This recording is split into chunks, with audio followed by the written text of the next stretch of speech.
Hi everybody, Peter Greenberg here for Tuesday, April 7th and my continuing report on the coronavirus and travel. Lots of news to report. Let's start with your emails. You have been inundating me with emails and questions and problems, and I'm happy to report we've answered them. So go right to our website, petergreenberg.com, and all your questions and my responses will be there. There have been so many that we're actually going to be basically broadcasting them in batches. So the first batch is posted now, and the rest will be going throughout today and this evening. But your questions have been asked, and hopefully I've answered them. Also want to talk about some good news for a change. So many of your emails were concerning your frustrations and your anger in getting what you deserve, your refunds for trips you'd booked but couldn't take, whether it was airlines, hotels, cruise ships, or tour operators.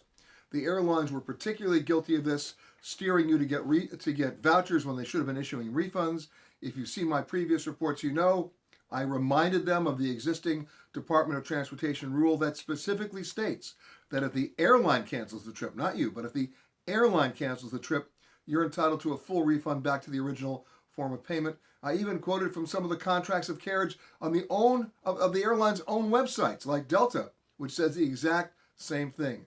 Some airlines have gone so far as to go in there and block the application that travel agents were using to actually get refunds for their clients. We caught them. Lufthansa was one of them. Sabre was another. Well, guess what?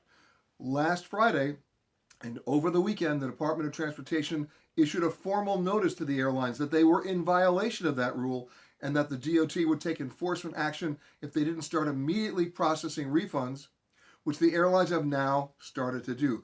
But the DOT rule goes beyond that.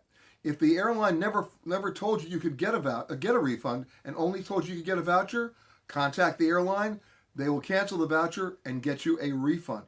This also applies to those who have been flying on frequent flyer miles and weren't able to use them, and the airlines wanted to charge them a $75 fee to redeposit those miles. Now Delta and United have now relented and have waived those fees. We think, emphasis on the word think, American is doing the same on a case-by-case basis, so scream and yell and get that fee waived. Now, for the hotels and the tour operators, again, it's getting still difficult. There's one Miami hotel right now that was booked by a big tour group here of students in New York, for over $2 million for a class trip that they obviously couldn't take.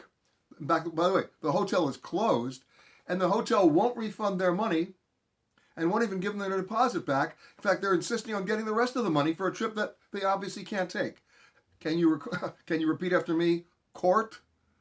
Look, in this tough period of time when everybody is understandably desperate for cash, people do remember acts of goodwill. Let's not forget what the word hospitality means. And for those hotels like the Eden Rock in Miami and many other hotels around the world who are hiding behind this problem and not dealing with it in a proactive way, we will remember.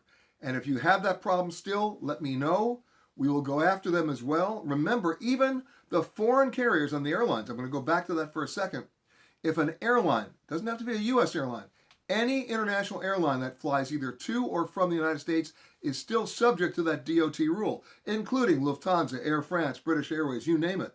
So get on your phones, get on your emails, and go back and get the refunds that you deserved since day one. But what if you're holding a trip right now for later this month, May or June, and the airline hasn't canceled the flight? Well, I've said it before, I will say it again. Just wait. It's a game of chicken in which you don't want to blink. They must have to cancel the flight first for you to be able to preserve your rights under the DOT rule. Okay? So just wait. And any airline that tells you that their flights are on time in April, they're on crack. All right? Speaking of on-time flights, the airlines are getting tougher and tougher to maintain schedules. In fact, they've canceled most of them, as you know. Entire fleets have been grounded. American Airlines yesterday dealt with reality. They're canceling 90% of their domestic flights. The total number of operations out of LaGuardia today is 9. You know what it normally is? 170. Total number of operations of American Airlines out of JFK today? 3. So you get the point. Even if they're showing their flights are going to be on time for the rest of this month in May, we all know that's not true. We just have to wait for them to do it. Okay? Now, in fairness, they're losing a lot of money. Delta is bleeding $60 million a day. United, $100 million a day. So we understand it, but you do have rights, okay? We've got a lot more coming. I want you to check your emails from me. Also, email me, peter@petergreenberg.com. Check our website for the radio show, and check our website for all of your emails that we've already answered. And I'll be back to see you tomorrow.